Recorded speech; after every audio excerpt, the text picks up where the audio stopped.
everyone. How are you? Again, my name is Kyle Nurse. I am working from the partnership as well, and I'm happy to be joining you today. So let's go ahead and get started. And the first thing I want to talk about are our learning objectives. All of us have stress in our jobs from time to time. However, when stress becomes a regular part of your job, as it often does when you deal directly with customers, you really can't afford to ignore it. So we want to really work towards developing a set of skills to be able to manage our stress. So today, we're going to go over just a few things, a few steps that we can do to hopefully help us with managing our stress. Our learning objectives for today are we're going to look to identify situations that cause you stress. We're going to look to identify strategies you can use in the moment to respond with confidence. We're also going to look to develop an approach to respond with calmness and clarity. I hope that you will feel free to add to today's discussion and to ask questions as we go along. Again, I'll be asking you questions, so hopefully you'll be ready to respond, and together we'll work through some things and come up with a game plan. Awesome. So let's start with a chat. Employees, you interact with customers on a regular basis. Now, while the types of interactions may be different based on your role, every one of us at some point in our careers will have to deal with a stressful situation. So what I'd like to do is begin by identifying work events that cause you stress. So the question is, what are some things that you find demanding or challenging on the job that cause you stress? And if you could go ahead and put that in the chat activity, that would be great. Great. You'll see on the right-hand side underneath the participants panel, there's a chat panel. If you could click insert, some demanding challenges, situations that stress you out. It can be at work or at home. And then just make sure you're pressing that send button so we can all see it. That would be great. We'd love to have to say. We'll get it to put those in.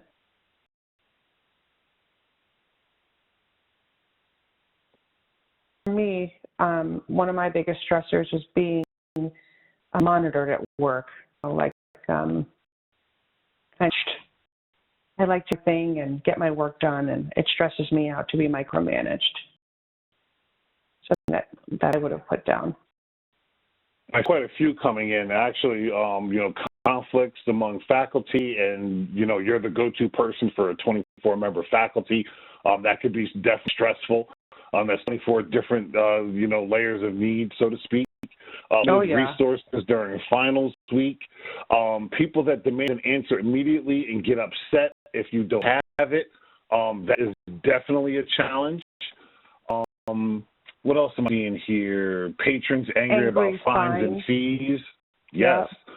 So again, these are all excellent answers, and thank you for answering. And again, all of these situations, as you can see, can put a strain on us and impact how we provide quality customer service, to our customers.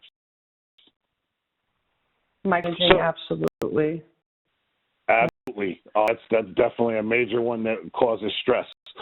So I think the first thing that we need to do, based on everything that we have still coming through the chat, is we should start by defining what stress is. The only way we really can combat it is to truly know what it is. So we'll define it as a state of mental and emotional strain that results from a very demanding circumstance. So let's put a general definition on the term stress. And being able to identify situations that cause us emotional strain really is the first step, helping us better respond in the moment. Now, once we recognize our triggers, and I think that's very important, that when we talk about stressful situations, the first thing that we need to do is recognize what triggers us. And then once we can identify strategies, once we can identify what triggers us, we can then identify strategies to respond in a way that will allow us to remain in control. So by discovering stress management techniques today, you'll be able to handle customer interactions with confidence and clarity, respond logically rather than emotionally, and maintain your composure in all situations. For folks, there's more to this than just responding to customers. A lot of the stressful things that I'm seeing people write are not necessarily from customers. There are a lot of them from our colleagues, from our coworkers. So you obviously use these in a lot of different situations in life. Agree, 100%, Mel. What I'd like to do right now is kind of let's roll into a little play, a role play, if you will. So let's see how we would initially react when dealing with a potential stressful customer interaction. So in an ideal world, your customers would follow all of the guidelines. However, we don't live in the ideal world, so to speak. Many times you have to deal with a demanding or challenging situation because a customer just simply doesn't like or want to follow the agency policies or procedures. A customer who doesn't understand the purpose of a policy will be more easily angered when it interferes with them getting what they want or what they need. So let's say you're interacting with a customer and he or she needs to provide some mandatory information for their application to be processed. Now, without the data, you as the employee cannot put the information into the system for them to receive their services. You tell them that in order for the application to be processed, you will need two pieces of identification, one with their picture on it and one for proof of residence. Customer responds angrily. This is ridiculous. What does your agency have to make everything so difficult? It's just bureaucracy that have to complete all these forms and provide you with all this personal information.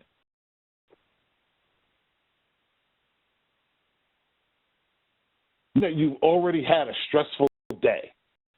What do you think your first reaction would be to this angry customer? Would it A, you cautious, B, you anxious, C, you annoyed, or D, would you be frustrated? I'm going to try and open up the polling panel on the right-hand side. For some reason, we're having a little bit of a technical difficulty and it's not allowing me to share it with all of you. So in the chat box, if you wouldn't mind answering A, B, C, or D, the answer that most matches your first reaction. Oh, somebody was able to open it. Great. So if you wouldn't mind clicking the answer A, B, C, or D that most represents your first reaction, and then make sure you're pressing submit, I'd really appreciate it. You'll notice that polling on the right-hand side underneath the chat and the participants panel.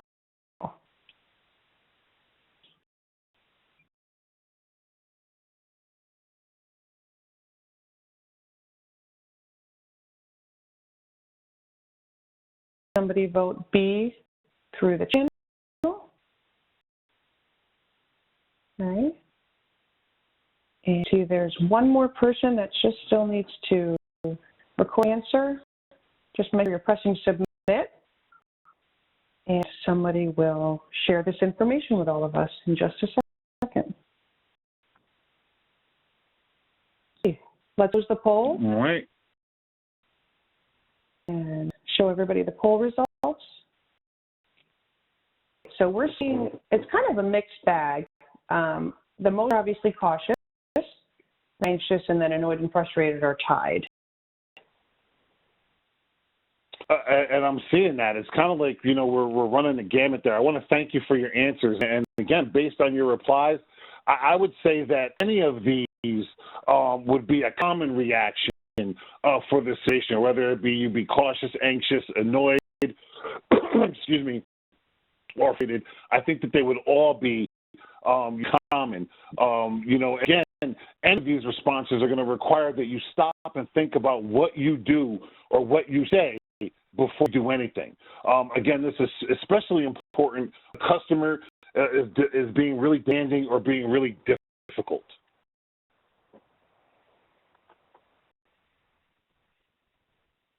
Fun. Again, I'd like for you to notice that I opened up the polling panel. We had the polling panel on the right-hand side.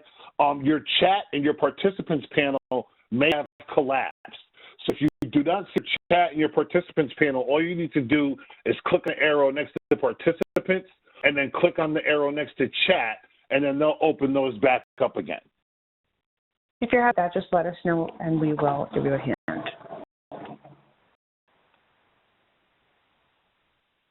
Roles, we're going to encounter difficult customers and challenging situations that may put us in a state of stress. When this occurs, I think it's important that we're mindful in the moment and we have some strategies ready to help us move beyond feelings and beyond our emotions. So what I'd like to do is take a look at five steps that you can use in the moment to really manage stress at work. And I also think that, even though I'm saying and I'm prefacing this with manage stress at work, I think you can use these 5 strategies or 5 steps to manage stress in general, whether we're at work or we're in our personal lives. The Absolutely. first of these steps is do not take it personally. All right. The second, show empathy. The third, ask good questions. Fourth step is know what you can offer or what you can do. And the fifth step, and I think the most important one, is make sure you take a time out. By using these steps, you're going to find yourself responding rationally to individuals' demands rather than emotionally, which is going to help you stay calm, focused, and mindful, and most importantly, in the moment. And what we're trying to do is help you shift your mindset away from what you are feeling and towards what you can do to help the customer.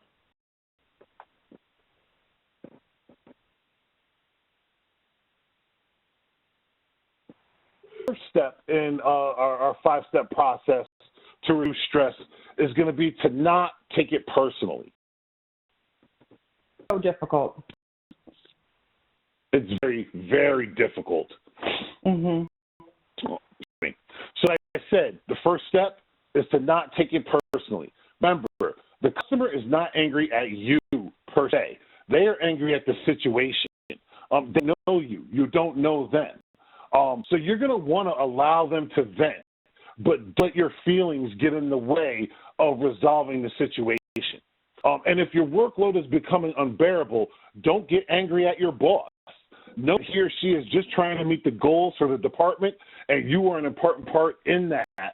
So that doesn't mean that you have a calm conversation with your boss about the situation. It just means that you're going to want to make sure that you're mindful and you check your emotions before you have that conversation.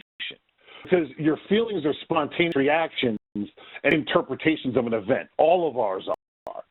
Being aware of and being able to control our feelings in the moment is called having emotional intelligence. Now, if you don't understand your emotions, it's going to be pretty difficult for you to control your emotions. Or you need to be able to respond to the situations with a logical approach. We have a companion course to this webinar called Emotional Intelligence and Customer Service. And again, that's to help you in this area. I would strongly encourage you, if you haven't already, to also take that webinar, because I think that you'll learn a lot of good tools and a lot of good skills that'll be help you progress from what we talk about today. Now, remember, the situation with that customer is not about you. It is about helping the customer. So we're going to need to really focus on changing our perception of the situation.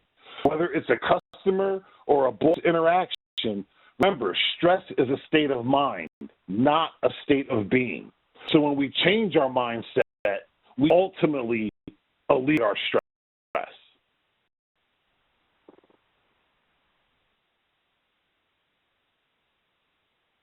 So take a look at a situation that could cause us some stress. Your phone calls with customers are being recorded and timed at work as part of your agency policy. You are expected to handle one call after another. How does this situation make you feel? A, nervous, B, defensive, C, overwhelmed, or D, paranoid, or E, relaxed. So I know that the polling panel will be open on the right-hand side of the screen in just a moment. Just click on option A, B, C, D, or E, the one that you feel is the best answer. I'm having technical difficulties here trying to open it for you. Oh, good. I'm just going to open it. So make sure you're clicking submit after you vote on answer of what you are most likely to feel.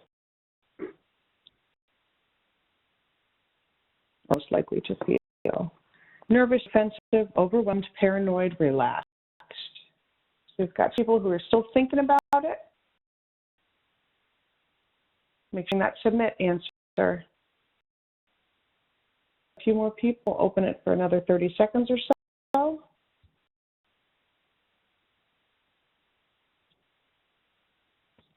we're waiting on?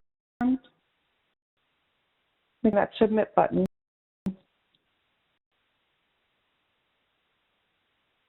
Oh, it looks like we can close the poll and share the results.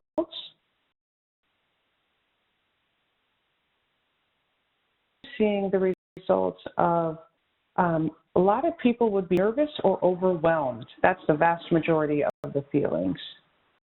Absolutely. And perhaps, when you look at the poll, the majority of the individuals would feel nervous and overwhelmed. We also have some individuals who will feel defensive and paranoid. And 0 people said that they would feel relaxed. And I think, some of us would feel all of those emotions all at once. And feelings are important, because, depending on how frequent in the conversations and the environment, I think it's important to remember that feelings are important, but they alert you to how comfortable you are with the situation and allow you to then move forward with its situation. So why would this situation make you feel uneasy or uncomfortable? Simple answer, because the majority of you indicated, that you were feeling nervous or overwhelmed. Your view of the situation could be that, maybe the organization doesn't trust you, believe in you. They don't believe you can handle the situation. Maybe the workflow and you know that there's a ton of phone calls, or maybe that's what's got you overwhelmed. So the question then becomes, how can you change your perception of the situation in a way that's going to help you not take it personally? Because ultimately, that's what we are, is trying to not take it personally. Instead of thinking they don't trust me, they're watching me, how could you change your perspective of this situation so that it has nothing to do with you or your behavior? I'd like you to type your ideas in the chat box right now. How do you change your perception of this situation to move it away from having to do with you or your behavior? So we opened up that polling panel. Your chat box may have minimized. So just click on that arrow next to the word chat, and it should open right back up. And maybe you're clicking send so that we can read your answers. So we to write your ideas about this situation. How can you take it less personally? Your phone calls with customers are being recorded and timed at work as part of the agency policy. What we'd like to know is how you change the perception to not take it personally. So I think for me, my mindset would just be, maybe I'm going to use this as an example for training other people because I'm doing a good job. That'd be an excellent idea and a thought, it's a way to frame it. I saw that there were a couple that came in the chat. Maybe by recording it, they can find facts.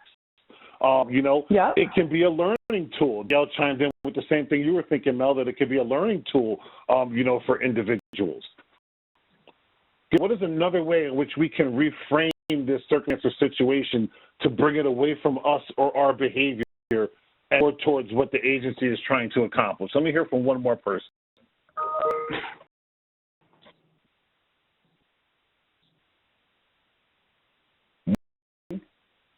Know that it's not about you. Sometimes that's very difficult to know that it's not about you. But again, we are kind of sometimes governed by our feelings. Christine chimed in just to think about the fact that I know I'm doing and saying the right thing, so don't worry about it. Again, have confidence in what it is that you're doing and knowing what it is that you know you're doing is right and believing in that and having that confidence. Thank you all for those responses. Again, they were all excellent, and I appreciate them. What I'd like to do right now is let's talk about the next step, our 5 steps, and that's to show empathy.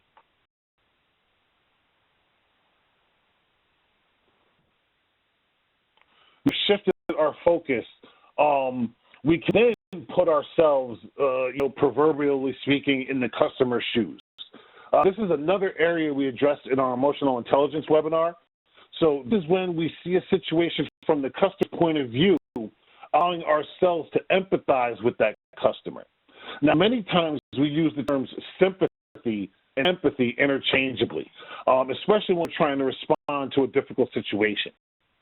Sympathy is feeling compassion or pity or the hardship another person is encountering. To some extent, when we talk sympathy, you're really taking on that person's emotions. Empathy, on the other hand, is seeing things through the eyes of another person without taking on or feeling their emotions. Sympathize with a situation. If we sympathize with the situation, this is not going to alleviate our stress level. As a matter of fact, when we sympathize with certain situations, it may actually increase stress level. Empathy, on the other hand, can serve to decrease our stress level and really help us be solution-focused and work towards, a solution with that customer. Because, again, empathy represents the ability to understand what that customer is thinking and feeling. And when we can relate to them on that level, we know that the individual is experiencing, we know what they're experiencing. They're allowing us to identify what it will take to reduce their anxiety and ultimately help us resolve that situation.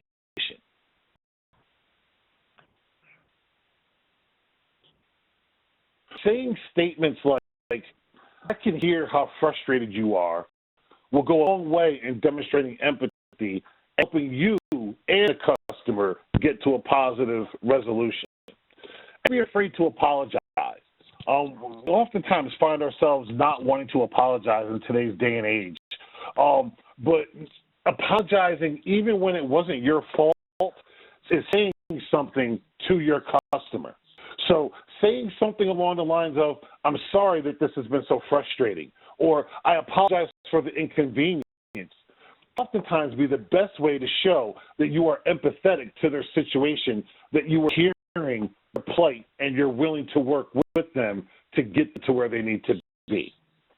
Let's take a look at a situation and see how you can demonstrate empathy. Let's say that you just started working at the regulatory office of the Department of Environmental Conservation. You pick up the phone and a customer starts yelling at you because this is now the third time he has had to call your office on this matter. Details of the situation. A letter from the DEC about 6 months ago saying that he owes $3,000 in hazardous waste program fees. Called your office explaining they had the wrong Mr. Miller. His name is, in fact, Mr. Miller, and he's a small business owner, but he does not process or transport hazardous materials. You referred him to a law office involved in the case, called the lawyer's office, and they asked him to forward the paperwork. 2 months ago, Mr. Miller received a second request letter from your office. She called the office again and was asked to forward all the paperwork back. Hey, he received a third request, and he now demands to know why this hasn't been resolved. And if not resolved, he feels this could impact his business's line of credit. Mr. Miller's frustration for sure. Absolutely. The question then becomes, what would you say to Mr. Miller that would demonstrate empathy? Our answer in the chat box. Don't forget, you can find that chat box at the bottom right-hand side of your screen.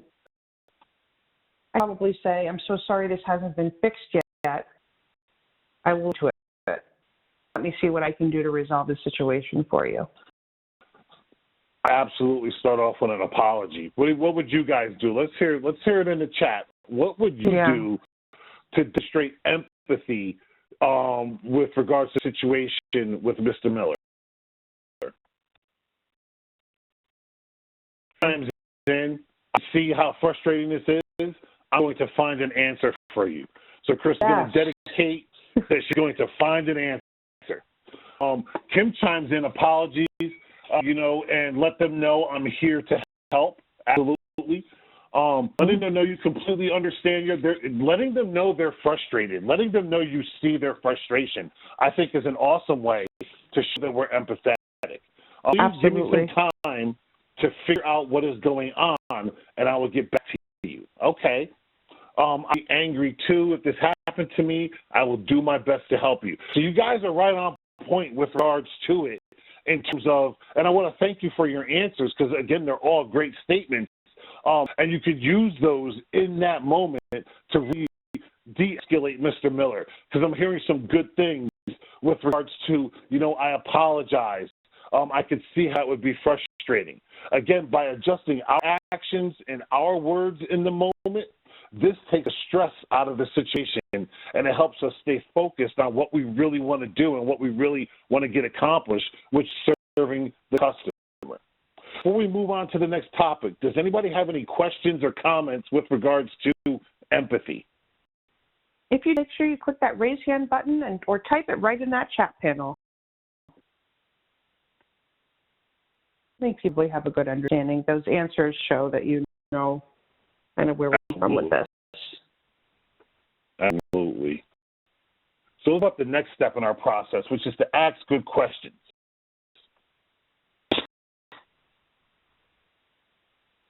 Now, excuse me.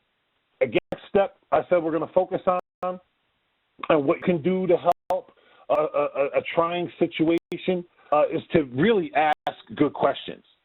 You want to try and ask questions that will clarify the situation. You want details. You want their expectations in regards to how this situation can be resolved. Ultimately, we want to work with the customer to move the situation forward in a positive manner. And I believe that this approach really alleviates stress because it helps both you and the customer to focus on specifics, and it helps pull you away from the emotions. When we're asking good questions, you're channeling your energies to a positive place. It's you and the customer working together to solve the problem. And that's ultimately what we want and what both of us really need. Now, there are two types of questions you can ask to deal with the situation calmly. You can ask a closed-ended question, which can prompt a simple yes or no response.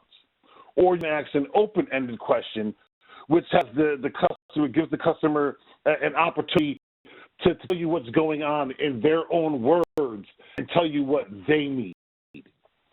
Again, you ask questions, and when you're asking questions, you want to think about it in terms of a healing process.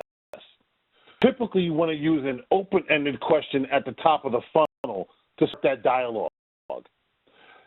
And an open-ended question to start the conversation might be, tell me about so-so or such and such. This is going to allow that angry customer to vent. This is going to be their opportunity to blow off that steam. Eventually, as they are blowing off that steam, that's going to allow you to begin asking closed-ended questions to verify information. So, for example, sometimes people need is a moment to be heard. Write down. I think that's sometimes one of our best de-escalating strategies is just allow people to blow off steam. I used to say that there were like the different personality types, and there was like the steamroller, and that steamroller individual was somebody who just needed to blow off their steam, and it can be difficult at times to endure that, but ultimately if you remember and take the focus off of you and keep the focus on the situation and allow them to vent, you will oftentimes find yourself being able to move forward and then ask that individual those closed-ended questions to verify specific information to then be able to move the situation forward. That's a point, Mal. Yeah. So let's look back to the scenario regarding the angry customer. Didn't like the fact that we were requiring two pieces of identification to process our paperwork. Applying the steps we've learned so far, we are going to take it personally, and we will let the customer vent. When the customer is finished venting, we will then demonstrate empathy by saying something along the lines of, I understand how frustrating it is when all this paperwork is required. The question becomes, what should we do next? Let's take a look at a few possibilities.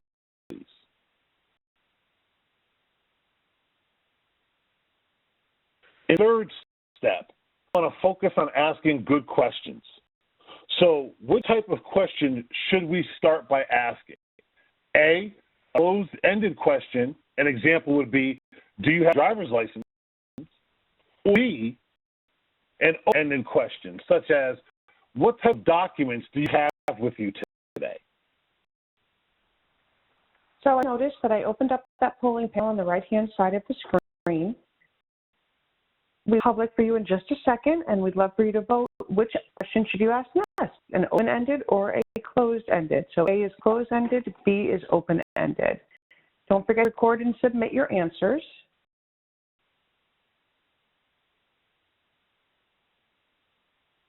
These were quick. Yeah. A few more people still recording their answers. Open, closed-ended. General run on the results. Yeah. You go quick. Open-ended takes the baton. About 100%, certainty. You guys would all say B. The open-ended question would be the way you would go. And again, B is the right answer. In this example, we know the customer is already upset. So what we want to do is address his or her emotions first and allow them to vent. Once the customer has begun to calm down, we can then go into our closed-ended questions to help us kind of verify that information that we get from the individual. If it started with a closed-ended question, like the one in option A, we might have got the process down right from the beginning. I don't think that we would have been in situation with that yes or no response to be focused on a resolution and resolving the problem. I think that might have escalated that individual a little bit more. Before we move on to the next topic, does anybody have any questions or comments with regards to the steps that we've talked to this point? Any questions, please click on that raise hand button or type it right in the chat. And you can certainly do that throughout this webinar as well. It doesn't have to be just done right this second. I'm not seeing anything in the chat. All right, I'm going to move forward. We'll talk about our next step in the process, our fourth step, and is what you can offer. Know what you can do. So gather all the information you need through effective questioning. Next step is to clarify what you actually can do for the customer. No one likes to hear, no one likes to hear what you can't do. They will hear what you can do for them. So this also helps you to not feel powerless. Again, this is giving you a sense of power in knowing what it is that you can and can't do. And think about it, stress is caused by our perception of an event. When we are unable to meet our need to have some control in a situation, we become uncomfortable. This uncomfortability causes us anxiety. When that anxiety ultimately leads to us being stressed out. When we feel in control, meaning a feeling of stability and psychological comfort that allows us to feel better about the situation that we're in, and it helps us avoid the pathway towards stress. So by remaining positive and focused on what we can do for the customer, it's helped you stay calm and in control during the encounter. Always identify what you can offer the customer. Options may include providing more information, providing literature and more information. The customer has the information that they can refer to during and after interactions with them. Maybe providing an explanation. I think this is a big one. Sometimes people just want to understand. Sometimes the customer doesn't understand the processes, the policies, the procedures that we need to follow as state employees. So when we educate that customer, that person then becomes, I'm hearing a lot of feedback in the back, but when we educate that customer, that person usually becomes more responsive and easier to serve. Or maybe we could just provide options. And this is a very simple technique, present alternative products, services, actions that might apply to that customer's circumstance or situation.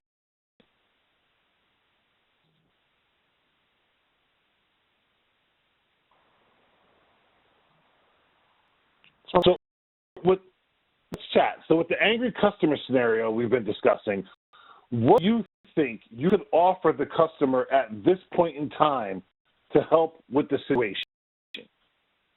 If you would type in your answer right in that chat box, again, you can find that chat box at the bottom hand side of your screen.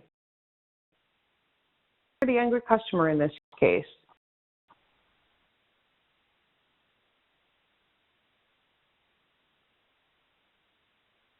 Pressing send to all participants after your answer. So I would probably offer a pamphlet, maybe, of everything we do accept. Okay. And to the identifications, you would just offer them a pamphlet that listed out everything that we accept that would help them with regards to their circumstance? Right? Yep. I like that. Let me give someone options on what could meet the requirement. Okay. Ellen chimed in. She would provide them with options. I like that. From someone else. Explanation. Okay. Provide an explanation as to why we would need 2 forms of ID to verify that individual. Let me hear from one more person. What is something that you could offer this angry customer who's, being told they have to provide 2 forms of ID? I like that. I really like that. I like the next 2. It's for their protection. And Chris chimed in, background on what we need, how they could obtain those resources. So again, give them an explanation as to what we need, why we need it, and how they can go about getting it if they don't have it. I like it. Those are excellent, excellent responses. I thank you guys for those.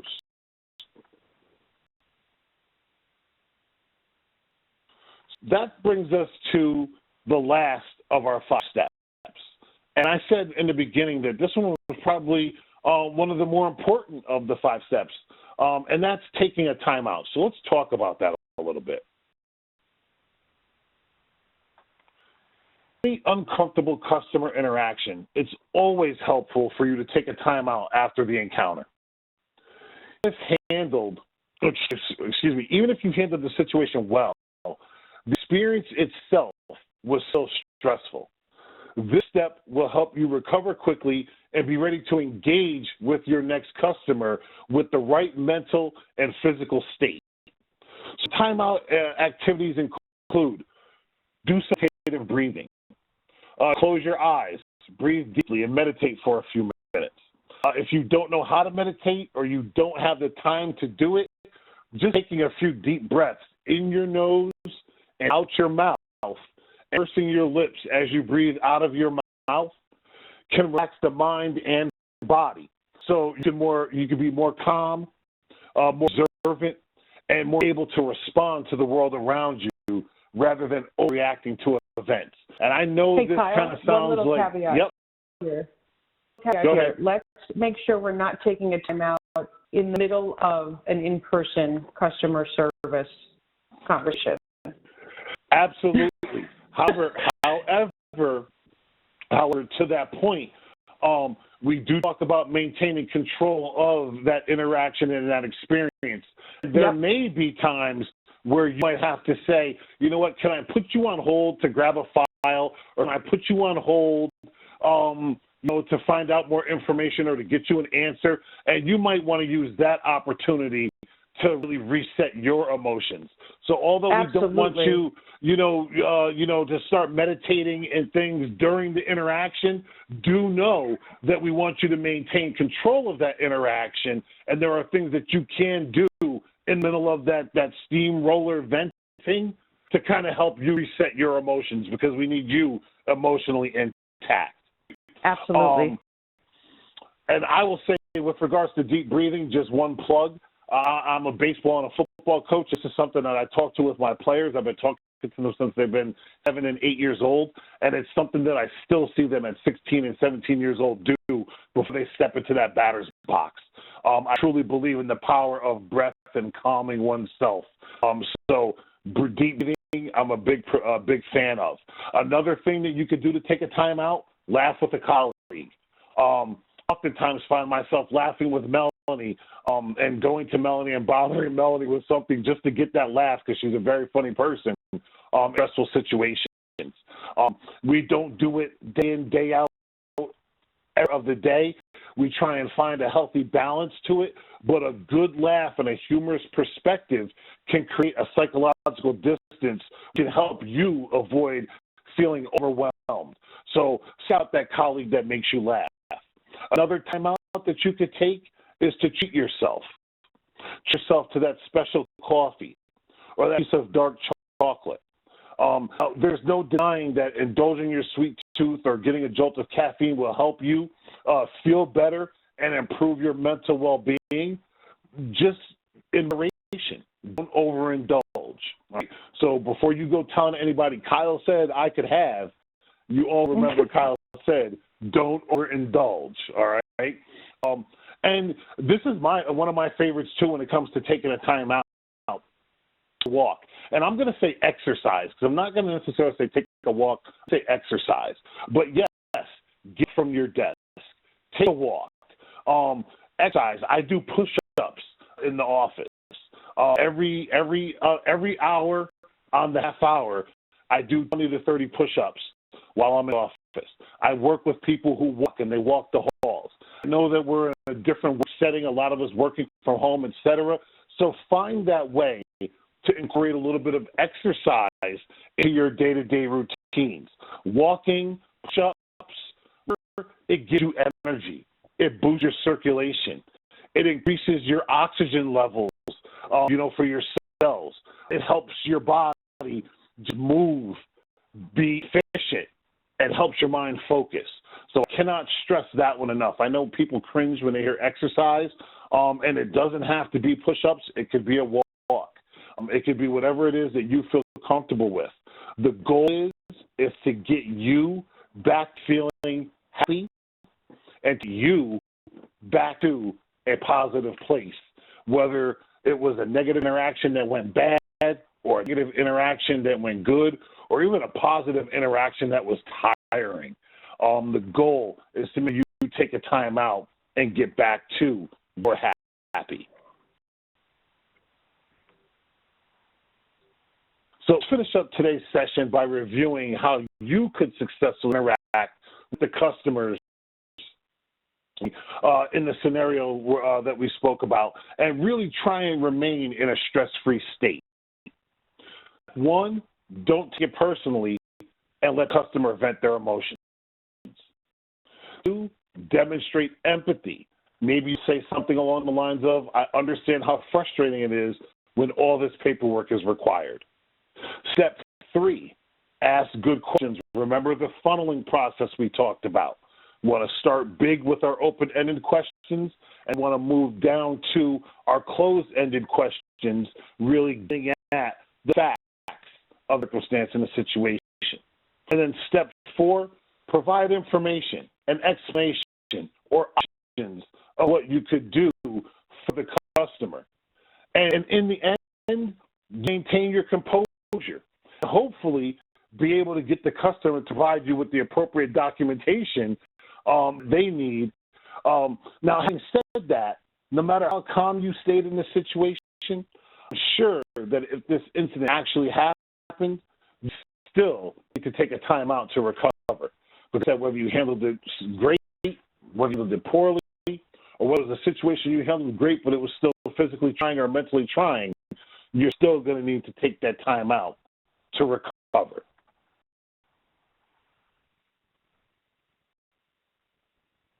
With the scenario in mind, or with a situation, from your job, excuse me, you out, I want to know what is one thing you could do immediately to stress after an event. What is one thing that you could do immediately to stress after a situation, a challenging situation? Your answer right in that chat box and make sure to click that all participants before you click submit or send. Chris, take a walk. Absolutely. Something you enjoy. What would that be, Alicia? Tell me, what is something Alicia enjoys?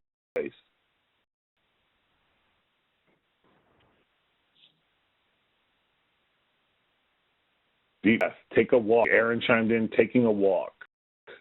Yeah. Ellen chimed Solid in, deep answers. breath.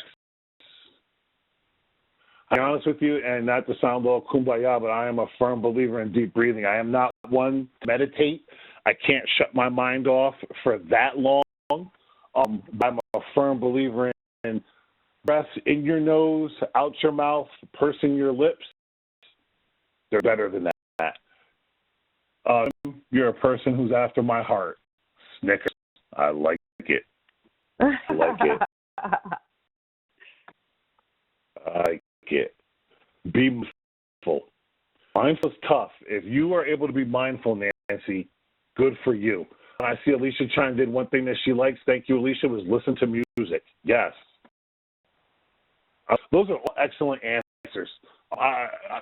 Again, I know that some of you can't leave your desk to take a walk or talk to a coworker. Some of us are working from home, and the only coworker they have is a four-legged friend whose breath smells. I get it. That's my coworker. So within that, try and find something. Think outside of the box and try and find something that's going to allow you to move away from and de-stress from that situation. This is a good time to take a walk. This is a good time to maybe do a little bit of exercise. Definitely listen to music. Whatever it is that you do or that you could do, by all means do it. And for more de-stressing techniques, please refer to the job aid that you guys would have gotten in your confirmation email, stress reduction techniques, and maybe add some of those to your portfolio of stress reduction, practices to kind of ultimately keep our stress levels down, especially, during this very stressful time where we are adjusting to the new normal.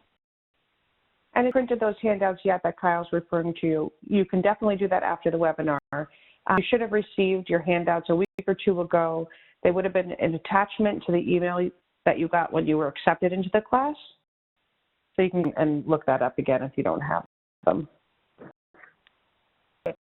Thank you, Mel. Now, in closing, we reviewed a lot of strategies today, 5 in particular, and we've talked about them and kind of really tried to apply them to how we could effectively de-stress. It is our contention that by following the 5 steps in the moment, you're able to handle customer interactions with confidence and clarity, respond logically rather than emotionally, and maintain your composure in any and all situations. Hope you were able to come across a new approach that you can use on the job. In fact, what I'd like to do is I'm going to ask Melanie to bring up a whiteboard for us. And I'd like for you to do is type on that whiteboard. I'd like you to take a moment and type one idea that you've gotten from this webinar that you'd like to put into practice when you go back to work. So I'm going to put up a whiteboard. And again, you're going to click on that T. You're going to click on that T in the top left-hand side. And do me a favor, when you click on the whiteboard, click on a random spot. Don't everybody click in the center because your answers will be right on top of one another. So click on a random spot and tell me, what is one thing that you got from today's webinar that you have to put into practice when you get back to work? Jobs, take a time out. Don't take it personally. That's folks.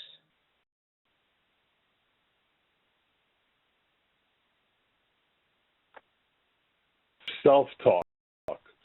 That even if someone is angry, then it cuts off. I can't see it.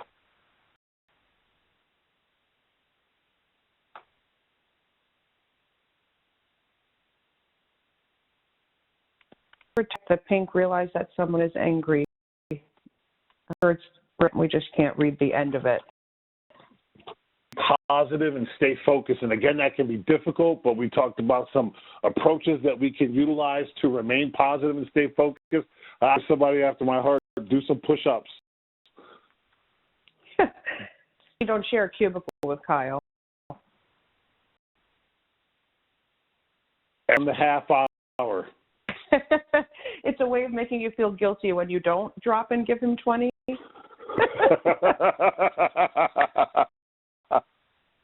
realize that even if someone is angry, it's not my fault. Then absolutely, Yes. that was one thing I was going to put up there, is to remember that they're not angry with you. They're angry with the circumstance. They're angry with the situation. They might be angry with your agency, but they're not angry with you personally. Absolutely.